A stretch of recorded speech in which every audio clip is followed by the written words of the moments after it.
Since we have a newbie today, and I think a lot of us have kind of transformed over the past, how long are we doing this now? 2 months? At least. Yeah. So how about we do a little what Mark Santos calls lording, which is LORD, location, occupation, recreation, and dream or desire. So since Jan's the first one, who actually, no, I won't make Jan go first. Who would like to go first? Well, if you repeat them off again in that order slowly, okay. Maybe I can write it down and then I'll get it right. Maybe I'll start. So location, okay. I'm in Perth, Western Australia. Beautiful mild day today. We've actually had a bit of sprinkling of rain, which is nice. Occupation, I have 3 businesses now. I'm an accountant, have been an accountant for 30-something years. I do Young Living essential oils, and I have started coaching. Thank you to Gary for teaching me how to do that. Great. Recreation. Gosh, what do I do for recreation? I like to be in nature. I like to play with my cats, and I like to go to the dog park too. Hopefully not with the cats. No, not with the cats, no. The two shall never mix. My dream is to build something like Noble Goldman is, but in a very physical sense, which incorporates learning at every point, including kitchen, garden, personal development, physical health, and all that jazz. And that's where my office will be. That's my dream. Anybody else? I'll go. That would bring me right back to Western Australia. I would know. be like, how would I do all kinds of stuff there? That'd be really fun. Okay, so my name's Gary, and my location's in Dallas, Texas, in the U.S. My occupation is corporate trainer, public trainer, executive and life coach. Let's see, recreation. I sleep because I work so much. Someone asked me, what do you do for fun? I went, I sleep. But other than that, I hike in the mountains. I've got a house up in the mountains in Santa Fe, New Mexico. So I do a lot of hiking up in that area. And my dream is to touch millions of people before I wind out of this mortal coil, to meditate 6 hours a day, and to have the time to do that. And yeah, to reach some sort of an ascension so I don't have to hang upside down in some woman's womb again and get all reborn. That would be really my biggest dream, is not to take the physical form again for a really long time. So yeah, that's my dream. I know it's odd, but that is my dream. Nothing's okay, odd I'm done. here. Nothing is odd here. There is no more. Who'd like to go next? Tony Lee. Location, I'm in Joshua Tree, California, desert. Oh my God, that's the most magical place on the planet, dude. Good for it's you. Really be out here, but it's kind of lonely. Like trying to, like, not a lot of people to meet. There used to be music festivals around here, but they all shut down. Occupation, I'm retired from the Air Force, an injury, but I'm studying financial planning. And I'm studying internet marketing, and yeah, and recreation. I'm studying Magi School, the first 100 years of Christianity that had magic and alchemy in it. So I'm studying magic and alchemy. Awesome.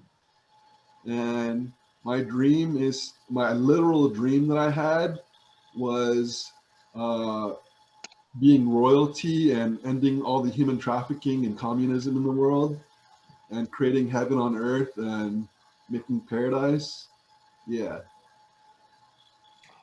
That's a huge dream, my friend. That's a huge dream.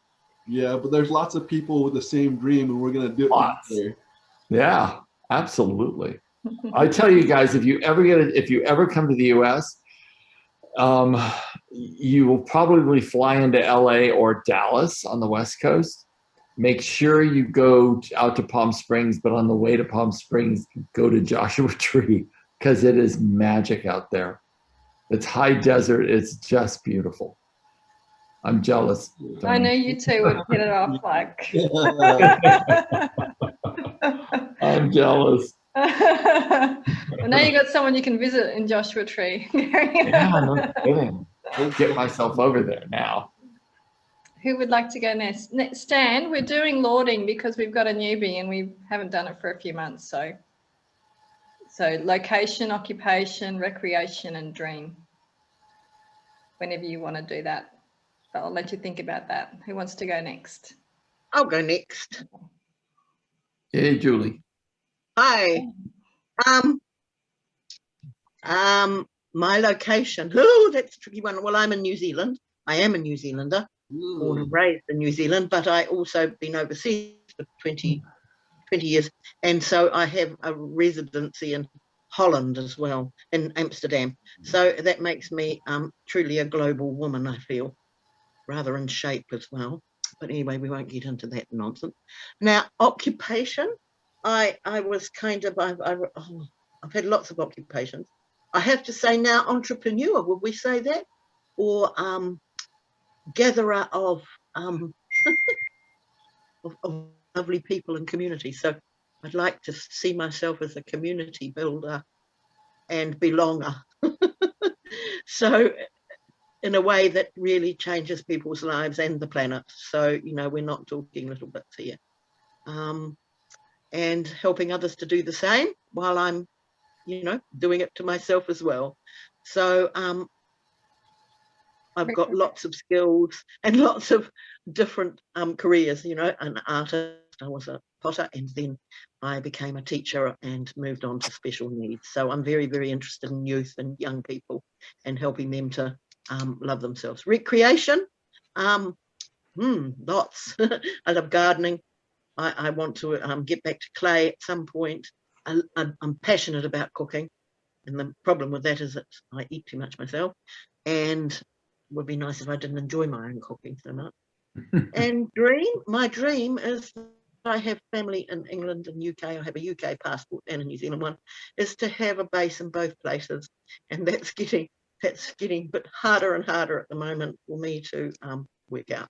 So, and then have communities around me which are looking at organics and growing and healing the planet, you know. With beautiful communities that support each other. Yeah, I want to make eco villages too. Yes. Sorry, I didn't hear that. I didn't quite hear it. I want to make eco villages that are sovereign. Oh yeah. Well, we're doing quite a bit of that here at the moment. I mean, New Zealand's really lucky because you're talking about paradise, but I wonder how many of you have been to New Zealand. It is not enough. It is gorgeous. Huh? Yeah. It's gorgeous. Yeah. So yeah, ecological. Everything should be a respect to both people and this beautiful earth and nature and what we're here for. I don't mind hanging in the belly again if I have to. But it would be nice to get a lot done here, so I come through a bit wider. Well said, Julie. Thank you. Who's next? I'll go next. My name's Jen. I live in Perth, Western Australia, not far from V. My occupation is that I am retired, but I have a network marketing business in Young Living Essential Oils, and I'm also an oral historian, which is what I used to do, part of my full-time work. And for recreation, I work in my garden. It's been a little bit too hot for that the last few months, but it's hanging in there. I do like craft as well. I things I dropped when I changed my job. I used to be a porcelain doll reproduction person. And my dream is to live near water, sea or a river, and to be healthy as I go further into my retirement. So. Beautiful, Jan. That's a lot different to the first time when you did that. Yes, thanks to you. Thanks to the group. Yes. Okay. Who's next, Stan or Tony? Inman. Okay. All right. Okay, so location, well, I'm in the lounge room. Got a bit Today. Cheeky little fella. In Perth, Western Australia, beautiful, beautiful place. I do a bit of coaching. I'm a bit of a brain surgeon, really help people figure out their stuff. I also have a cleaning business, which I'm going to have to go off and do a bit of today to help out. And so we look after strata complexes around Perth. There's the common areas of buildings. You'd call them condos, I guess, Gary, wouldn't you? We do, yeah. Yep. Hobbies, well, travel. That's kind of been a little bit stunted just the last year or so, really. But even despite that, we've been able to get out and about in our own backyard. So just recently went off to Uluru, to the central part of Australia, the beautiful Red Centre. And where else did we go? We went to Rottnest Island, just off the coast of Perth here, which is a beautiful place. Even just within our own sort of driving distance, we've got friends that stay on the coast. We live up in the hills, so we do alternate staycations there. We go over and stay at their house. They'll come and stay at ours, and we'll be doing a trip in June to the Cocos Keeling Islands again for scuba diving, which is our other great hobby. As Cocos Keeling Islands are about 4 hours flying time northwest of Western Australia, but part of Western Australia. So it means even though you're overseas, you're not international, you're still within WA. So we're allowed to go there. And I heard on the news yesterday that the travel bubble is going to be opening up for New Zealand soon. So that's on the bucket list. So might be coming to see you, Julie. Oh, great. What Don't else? forget Wellington, the South Island. The South Island's just absolutely gorgeous, but also Wellington. Most people just end up in Auckland, and there's a lot more. Oh, yeah, I've heard it's well worth exploring all of it. So definitely like to do that. Beach volleyball, indoor beach volleyball is one of my sports that I still play. Play guitar, sing. So what else? Dream at the moment, building Tojo Life is the concept that we've got. My partner's called Joe, and I'm Tony, so To and Joe, Tojo. So people talked about us having Tojo time because we're also full-time carers for my stepson who has a disability, and so we like to make the most of our time and cram in as much as possible in form of activities and excursions and adventures and travel and all that sort of thing. So Tojo Life is about inspiring people to do the same thing, to make the most of your life, and to really not just waste it, I suppose, with, sat in front of the TV, not doing anything. So it's about inspiring people. Jo particularly has gone on a mission. She's studying to be a metabolic mindset coach, so helping people to deal with their relationship to food and why they tend to use it as an emotional crutch and so on. Consequently, we've been applying what we've been learning. So both lost a heck of a lot of weight in this last year, and now ready to go again and lose a little bit more, release a little bit more, and then inspire other people to do the same, and add to that a bit of the spiritual stuff with essential oils and crystals and personal development type stuff. So yeah, basically aiming to help people to have a better life, make the most of their life, and then build a foundation that can support community interests, people in need, help the youth to develop things, pass on some of my entrepreneurial skills from background of having multiple businesses. That's about it, really. Thanks, Tony. Sounds awesome. Yeah. Stan.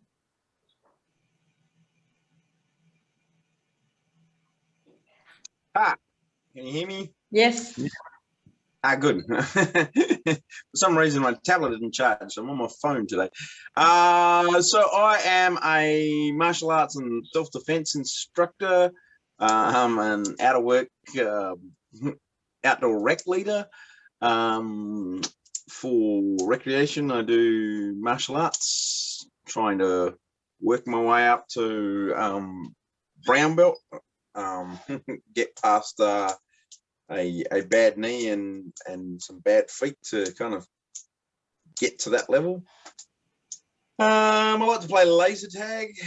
I'm working on building a coaching business as well, and I suppose a couple of my dreams are I'd like to have $21 million accounts for scholarships to give people to do different things, and make inspirational movies. Sweet. No, I haven't heard that before. Thanks, Dan. Getting clearer. Beautiful. Yeah. Now, I know we took some time doing that, but I thought it was important that we kind of touch base on, because it's so different to when we started. Our stories are changing right in front of our eyes. So let's go through the Noble Golden Principles, and then we can get onto our discussion topic. Oops, I've touched the wrong button. Sensitive computer.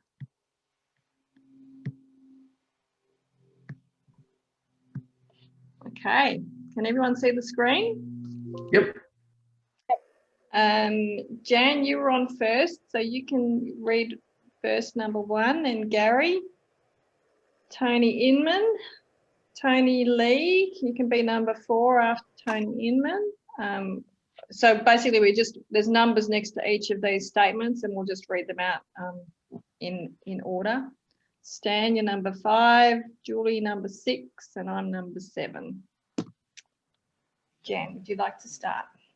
Okay, the purpose of the mastermind is to learn leadership, build teams, and create multiple sources of income together. We are here to inspire and challenge each other to reach and exceed goals. Each member is committed to their own success as well as the success of every member of the group. We are committed to meeting in person or virtually for 1 hour every week. Oops. We are present. There are no multitasking or distractions during the meeting. We are collaborative. We listen without interrupting, lecturing, or judging. We celebrate each other's successes without jealousy. We are honest and participate by giving thoughtful feedback. We are open and listen to different perspectives without being defensive or offering excuses. We trust fellow members enough to share fully.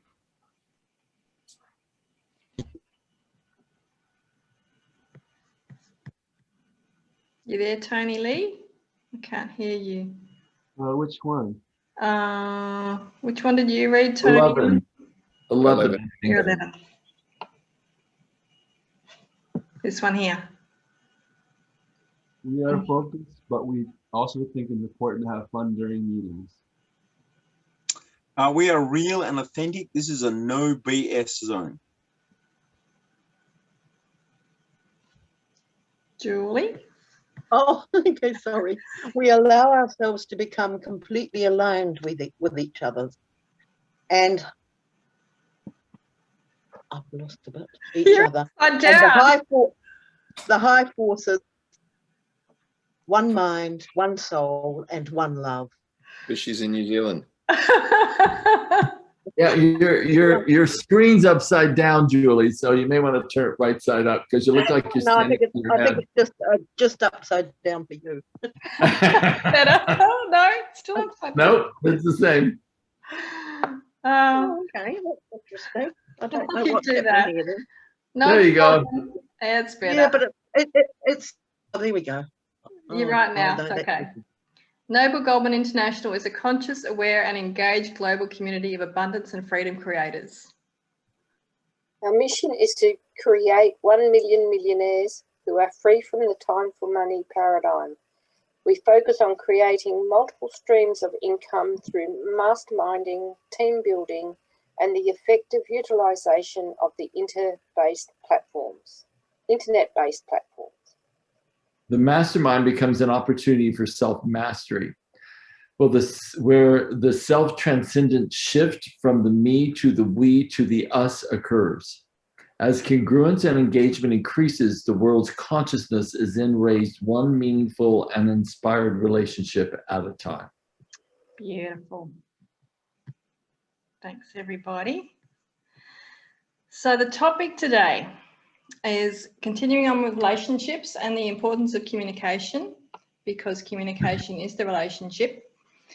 And the importance of, I mean, now we can talk to everybody all around the world and it's brilliant, but there's so much of our communication that is missing just from watching a face on a screen. So how do we incorporate everything?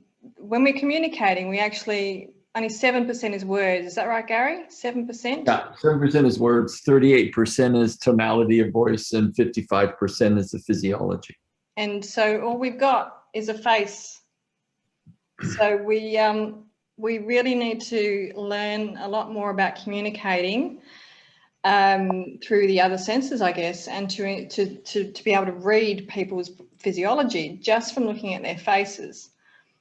Would you like to expand on that, Gary? Yeah, this is a body of information from neurolinguistic programming that was developed back in the 70s, I believe. And it is really a fascinating study of how people actually communicate. There are three main communication preferences, which is visual. About 45% of a group of people will prefer to learn or receive information visually. About 40% will prefer kinesthetically, and about 15% auditorily. And if you notice that a lot of the learning is done through auditory channels, you know, like people are lecturing or teachers get up and they lecture to the kids, but there's like 40%, let's just take kids for instance, 40% have to actually walk through the process, whatever the teacher's teaching, has to walk through it physically in order to be able to learn it. And seldom is that done.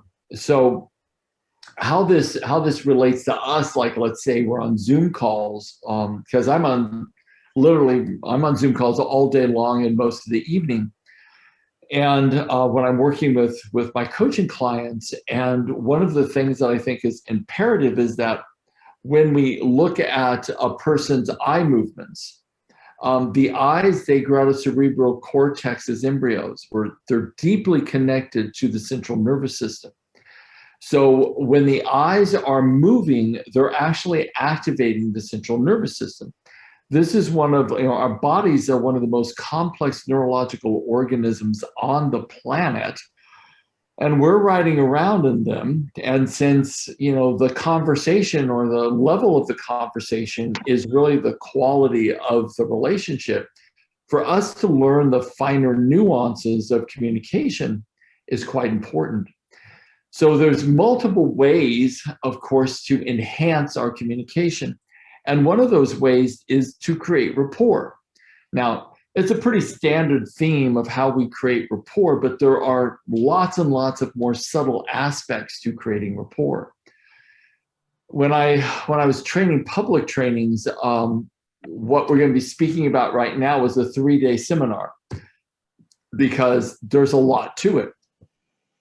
However, you can tell most simplistically what a person's learning channel, what their preferred learning channel is by watching where their eye movements go. Mm-hmm. So I'm going to ask V a question because I have her big on my screen right now. So V, tell me about the first kitten you ever had. First kitten, it was a boy. Yeah, and he came to our door in a box with a bunch of other kittens in a caravan park and said that they'd been abandoned. So we took one, even though Dad hated cats, and he came to love our Cecil. His name was Cecil. So did you guys notice where her eyes went? So when you look up to the left, she looked up to her left. That's what they call visual remembered. That's where she'll go to retrieve the pictures, oftentimes sounds and feelings of the memories. I asked her a question. She had to go back into the files and bring forward the correct information. Memories are only a series of pictures, sounds, and feelings. And our eyes are like the computer keyboard that goes to the list file, finds the file, clicks on it, and then the file opens up. Our eyes are much the same way. They are our internal sort of computer sorting system for our internal database of pictures, sounds, and feelings that constitute our collective learnings through our lifetime. So notice that, V, I'm going to ask you another question, see if I get a different kind of response. I may or may not. What was the first time you experienced something great with the Young Living Oils? Well, again, that was a cat. Well, of course. Did you see her eyes go quickly up into the same quadrant again? I was trying not to, actually. But I know. They just flashed up for a moment, individual remembered again. Let's try another one. So V, let's see.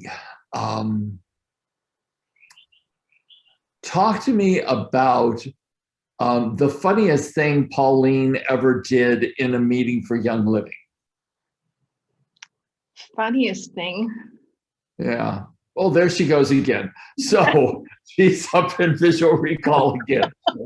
And this is cool from the perspective that if I actually change it, I'm trying not to, and it does it. Well, that's where you're accessing the information. If you're a highly kinesthetic person, you could just as easily be looking down to your right to try to find the information. But for you, that's where the information's logged. So what happens is that this is her preferred learning style. So if I'm going to be getting rapport with V, like let's say in a conversation over Zoom, and I recognize that, I'm not going to use kinesthetic language with her like, oh, well, do you grasp what I'm saying? Do you have a handle on it? Can you feel what it feels like? I'm not going to be using words like that. I'm going to say, do you get the vision of where I'm trying to take this conversation?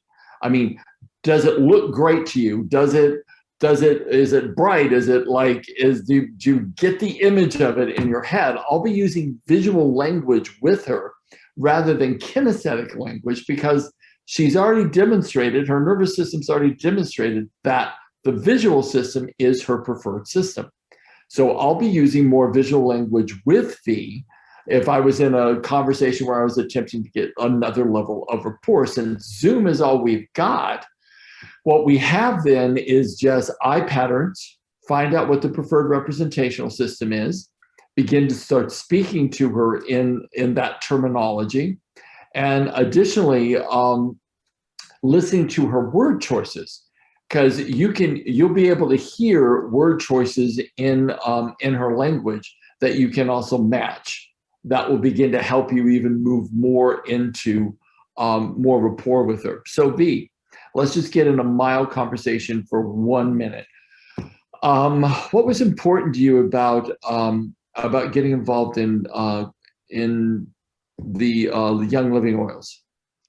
the cleaning products were the first things that I wanted to get into my life, because just to get rid of all the stinky stuff and non-toxic.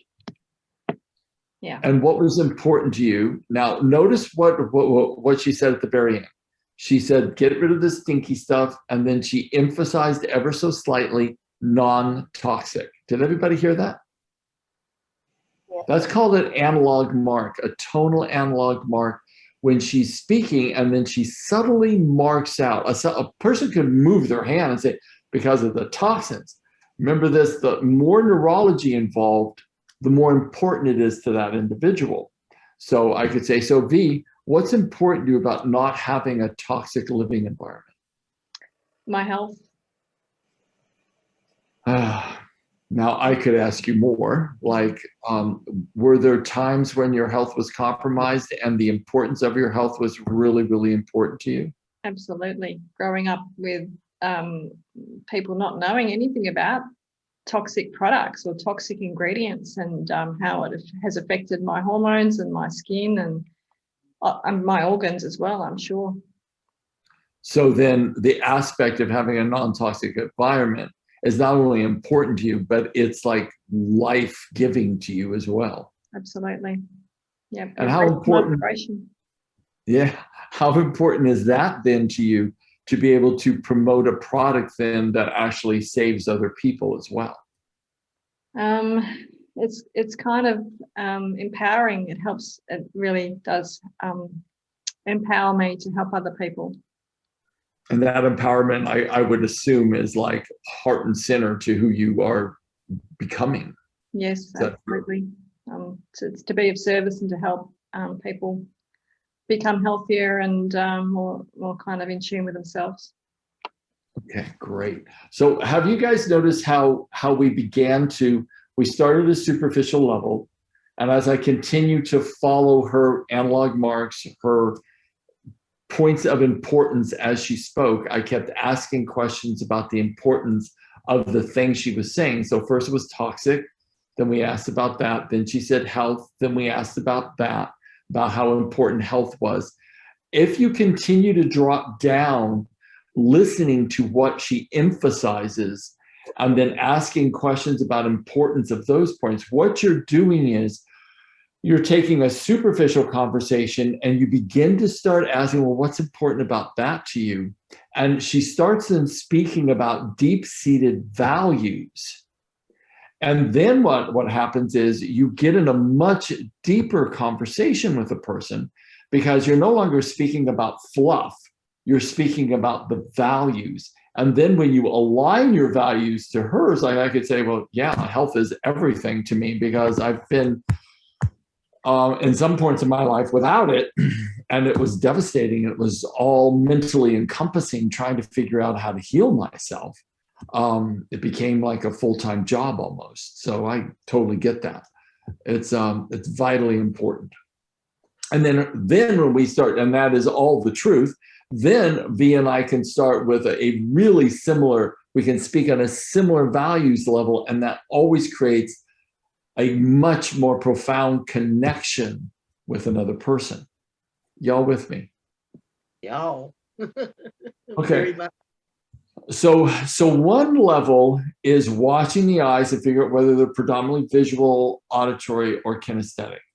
The other thing that we can use when we're doing more Zoom kind of interactions with people is listen to their word choices, watch what they do with their tone of voice. Remember, that's 38% of the meaning of their communication is their tone of voice. If they shift their tone or emphasize physically on a word, that is a word that designates a value to them.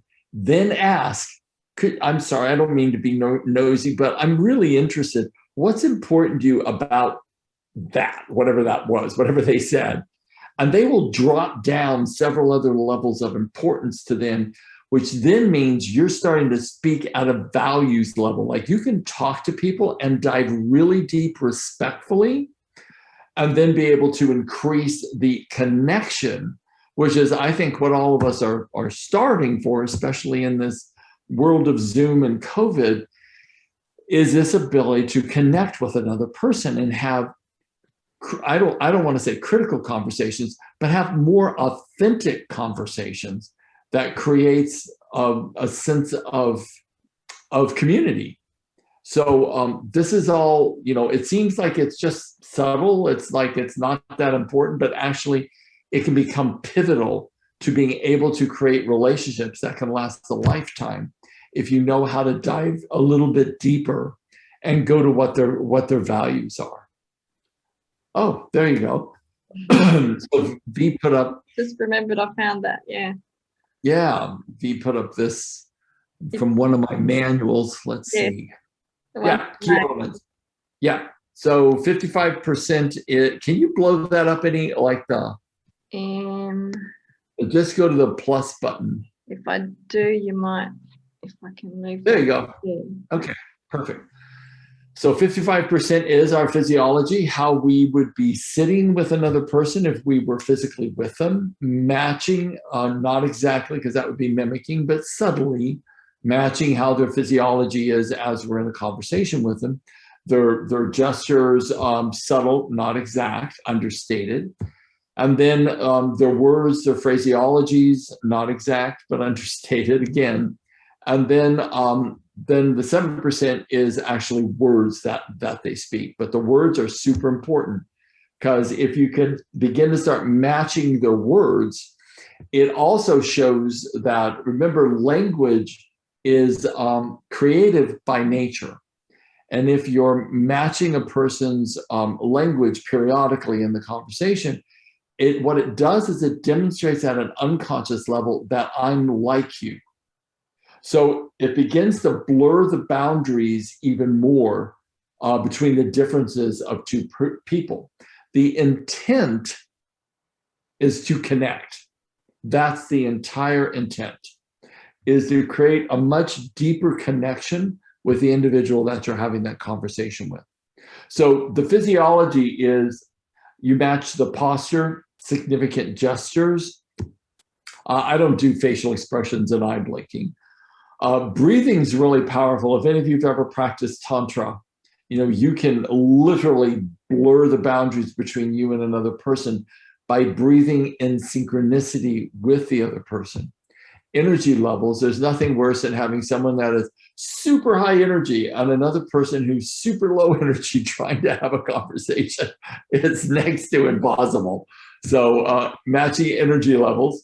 And then eye movements as well can be used. I don't ever do eye movements, but I will match energy levels, the breathing, significant gestures, and postures. Those are the ones that I focus on. So voice tonality, the tone, and the tempo, the timbre, which is the amount of distortion in the voice, volume and pitch and pauses. I don't know about any of you guys, but have you ever been in a conversation with someone who does not take a breath? They just talk and talk and talk. I had a client, I swear to you, I could not do an intervention with him for 3 hours because I could not intervene in his excessive download. It's like he hadn't talked to anybody in 20 years. That's what I figured. And I'm like, I'll listen, but I'd really like to do some work. Yeah, it was pretty interesting. So yeah, pitch and pauses. I at one point encouraged him that he really needs to talk less, or he's going to pay me a whole lot of money for just listening to his narrative. And so if that's what he wants, I'm happy to do it, but I would prefer if he would pause so I could do some work with him. Words, predicates, keywords, and common experiences and associations. That's how you begin to start really creating a setting where it's safe enough for one person, they may be strangers, but for one person to begin to reveal more of their heart, more of the way they think, how they believe, the learnings that they've actually mastered in their life. All of this begins to start setting the stage for that eventuation. So rapport, I think, is, although it's one of the simplest things that's taught in the original certifications in NLP, it is one of the most vital things as you continue to use it. When I have to go in and, like, let's say I'm getting interviewed by a company to go in and do some corporate work with them, I will make sure that my rapport hat's on, and that I'm calibrating the person that I'm going to be sitting with. This is going to happen on Thursday. I have a big interview with someone that could change the course of my business here in Dallas, just with one lunch experience. So I'll be having my rapport hat on and seeing if there's some synergy between his company and mine. And then we'll see what goes on after that. But it's a really, really important body of information. So I'd like to just open up the call and see if anyone has any experiences with what I've just mentioned, and if they have any questions that they want to ask about it. Because I know several of you have been trained in NLP, so you may have some great stories as well. So if you have anything you want to open up and share about that, that would be awesome. I do. Go for it, Jules. Yeah, I've used NLP in my teaching for years now. I never sort of did it for therapy as such, although a big part of my teaching is kind of therapy, because I help the children to know themselves, and to also to know that everyone learns in a different way. And one of the first things I used to do was to use the put them into pairs and use the eye accessing cue. Mm-hmm. And that, and of course the funny thing is they're sort of they're trying to sort of mimic it, because I know myself, when people were doing one on me, I could oh, where's my eyes going? All this confusion about being observed. But no, but it was fascinating. So, and then I would follow this with we're not with developing. I developed a spelling strategy, which I called Spellbuster, and we would do this little exercise of writing the word out, and then we would use, a nose to trace around it. And oh gosh, it was just funny. And of course we'd have them laughing, because I always get kids laughing, because I made them trace it with their nose, and that was funny enough, because they thought they were dead. And then we would I put it down, and then I get them to write it backwards, and I'd always use a word like Albuquerque that was impossible to sort of phonetically sound out or something. You can't and these kids would do it a couple of times. I said, can you see it up there? We'd put it up into their visual area, that we were talking about. And oh God, I had so much fun with it. We had the feeling, because these kids were dyslexic, they had struggled with spelling, struggled with reading for years, and their whole esteem had been totally absorbed and deflated by their experiences and people labeling them and everything else. So, and often we'd have the parent in there too sometimes, if I went and did a session. And, within about 2 minutes, and we'd change colours too, of each art, so that it was easier to, and put some funny little symbols on it or something.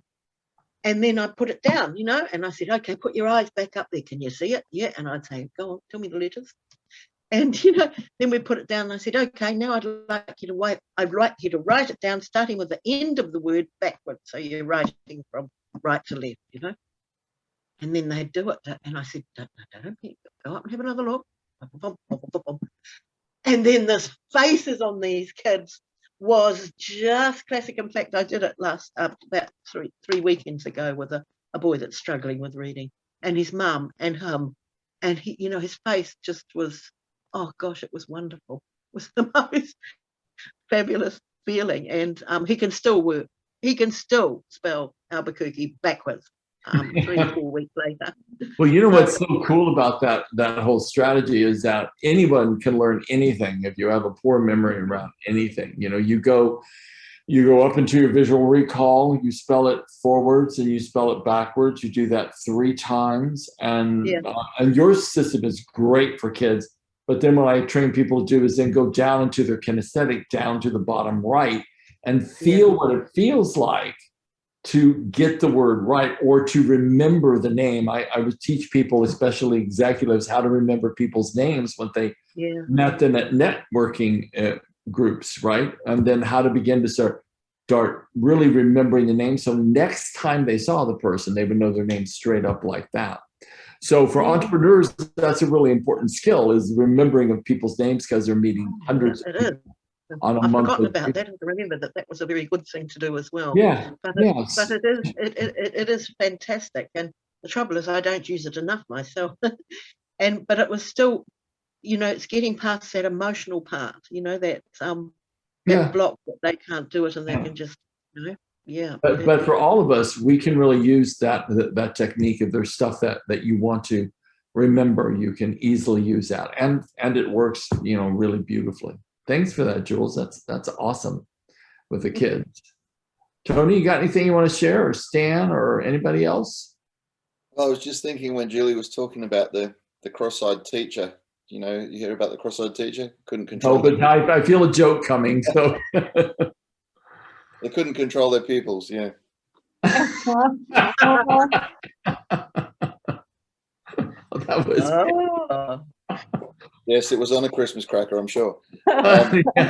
Sure. I was thinking when you said about people that talk really fast. A few years ago, a very close friend of ours was in Struggle Town, going through a bit of a tough time, and her husband convinced her that she should sit down with me and we should have a coaching session together. And I had the same experience as you there, Gary. I could not get a word in. This woman talks in gusts of 40 knots, and you're literally struggling to interject a word to be able to ask a question.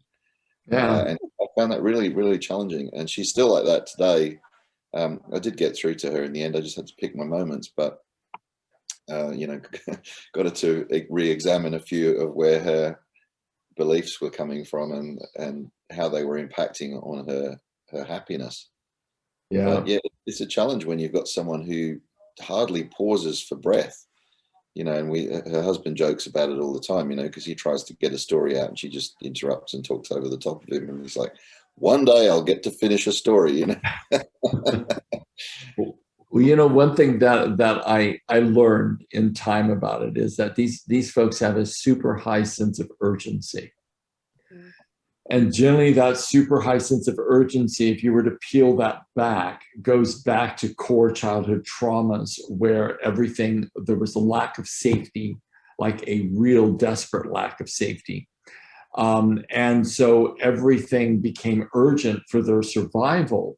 And as a consequence, that sense of urgency bled through into just about everything they do, including, will someone listen to me enough, pay attention to me enough, so I can tell all the things I have to say that are in me? So what I learned especially from this client, was that if I would have interrupted him, I would have created this grave offense and broken all rapport. And when he got done with his 3-hour download, he said, "You're a very good listener." I said, "Yes, and I'm very patient." And what I know is, and then I said this to him, that you have this hyper sense of urgency, which always depicts back to core significant traumas where probably your life or death situation was urgent. How does that land for you? And he goes, "Well, that's exactly what my life was like as a child." And I was like, "Great, let's next session work there. Now that we know, let's work there." And so then things have been much easier ever since working with him. But it's always that kind of pacing, and I know you know this, Tony, but you kind of pace the client where they're at, and then you can gently lead them to where you need them to be to actually do the work. But it's just like dating, you don't take someone out on a date and go, "Let's get naked like right now." You don't do that. That's like bad pacing. You want to wine and dine and, whatever you do. So yeah, it's just like pacing. You have to pace everyone, I think, to show respect, first of all, and then to be able to communicate and start creating a connection and a relationship with people. Most of the times people are rarely ever deeply heard or asked questions about what's important to them. One person shares their narrative, the other person shares their narrative, but rarely is there this interchange where people ask about values of another person. And I really think that that's really important, because people aren't seen deeply enough. They're not loved enough, and they're not validated enough for who they are. So, Harry, I had one recently. Another friend, actually, we were away on a weekend where there was 4 couples away down south at one of the friends' houses, and it's like a country estate, you know, out in the bush. And this one lady, she was just going through a situation where we ended up chatting, and I did an impromptu coaching session. Didn't mean to go that way, but it just happened because she'd just been over east and visited her parents. So there's a lady who's just turned 60, and so her parents quite elderly, and they raised her to be a Catholic girl, and her partner is pretty much an atheist and takes the mickey out of her, but allows, you know, he's fine with her believing what she believes, but he you know, he doesn't take the mickey out of her for it. But he what had happened was she's realized that in recent times she had been struggling with her faith, and that she was no longer a practicing Catholic. And it had suddenly dawned on her that she was going through this sort of real sense of anxiety. And what I uncovered with her was that her whole identity had been based around being a Catholic as she was raised. And the question that she had been asking herself, not realizing that that was the question, but I drew that out of her, was that if she wasn't a Catholic, who was she? And so she was actually having an identity crisis because she was feeling she was no longer believing it. How would her parents judge her if she revealed that she wasn't practicing Catholic anymore? And it had been such a key part of her life for so long that she just didn't know who she was without it. Yeah. So a very interesting one, and getting her to explore then, well, who could she be? And, you know, does it all have to be about that? You know, what else can it be about? And now she's heading into retirement. So now she's starting to, that was another big life change, of course. You know, the fear factor as well, of actually letting go of being somebody, you know, of being labeled in this occupation as well. And so about to go into a retirement and sort of thinking, well, how do I describe myself? Who am I again? That's a really powerful cycle to be in life, is redefining your identity towards that sort of waning twilight cycle of life, which is awesome. I can vouch for that. And I know exactly, I had the same thing when I had to retire from my position in Amsterdam, and at the peak of success, really, and effectiveness. So it just seemed pointless. And then I thought, oh my God, what am I without this? So it was good. It was good that it happened. Jan, you're being mysteriously quiet. And since you have gray hair like I do, I am requesting. Is this resonating with you, darling? Listening to Tony and Julie, I have been going through that identity change because I was managing staff in a historical collection, to not really sure what I am doing, the fear of lack of money. I can. You've opened up a few doors, Tony. Thank you, for me to go and think about things a little bit clearer. Yeah. Yes. Well, it's kind of an important question to answer, isn't it? Like, who the heck are we? It's funny, before we got on this call, I was writing up a proposal to start doing work with a financial planner. I mean, Tony Key said something about financial planning, and I got approached to help his higher end clients write ethical wills. And that's capturing the wisdoms you want to leave. It's giving the insights that you've had over life. It's talking about, your physical health, your moral health, your emotional health, your spiritual health, and leaving that, first of all, identifying what all that is. And then I have a videographer that will come in and videotape them so that they can leave it for their loved ones as an immortal sort of, library of what they've learned through life, which I think is an awesome idea. So here we are, we started with eye patterns, and somehow we landed on what is the meaning of our lives, which I think is pretty cool, actually. So I know, let's do this really quick.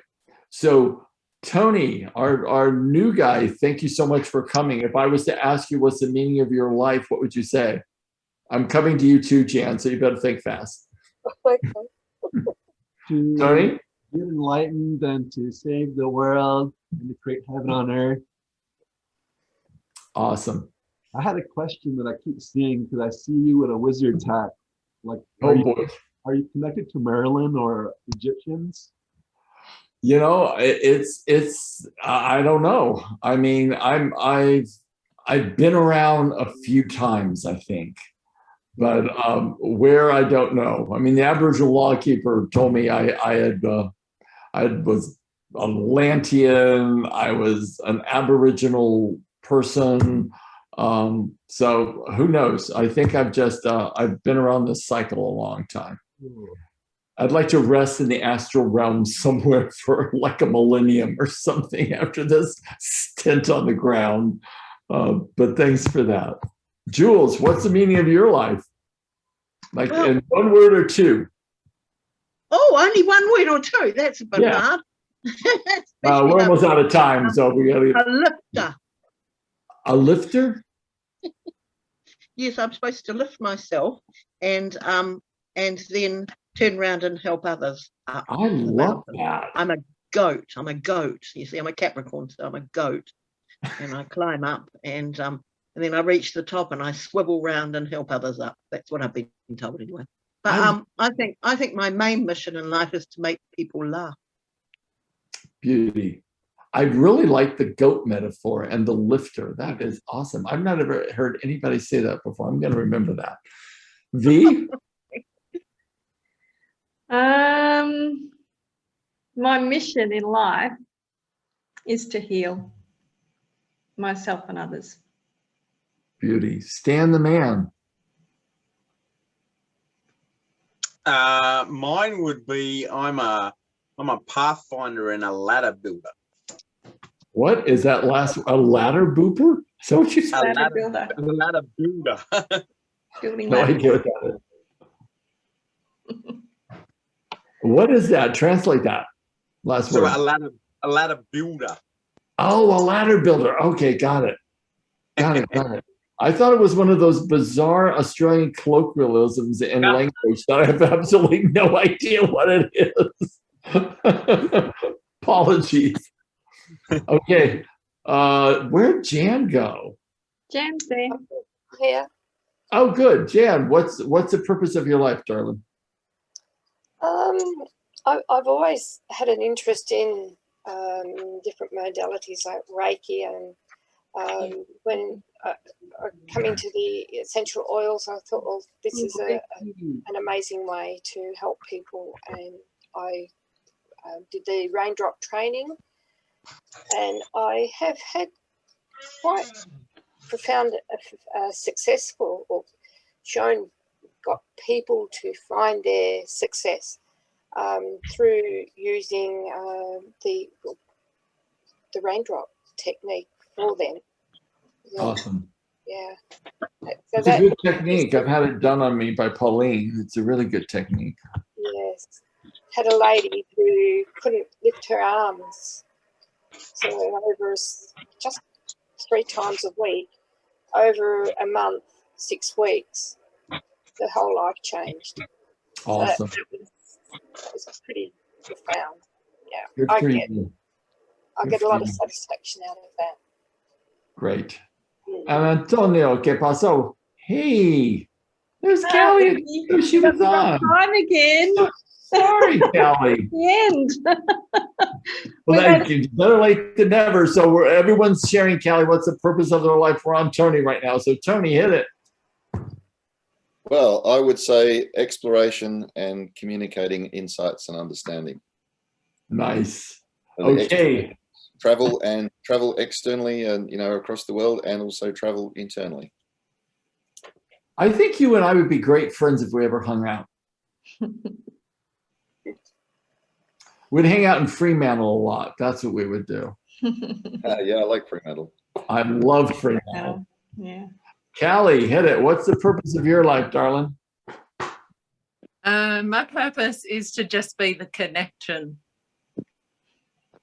Awesome. We've just had a time zone change here, Gary, which is why Carly's an hour late. Sorry. I'm I sorry. don't know why they do the stupid time zone changes. It's quite Confuses us all. we'll just It's do all just Zoom the time from now. holidays as well, so it's put me out. Oh. Oh, no.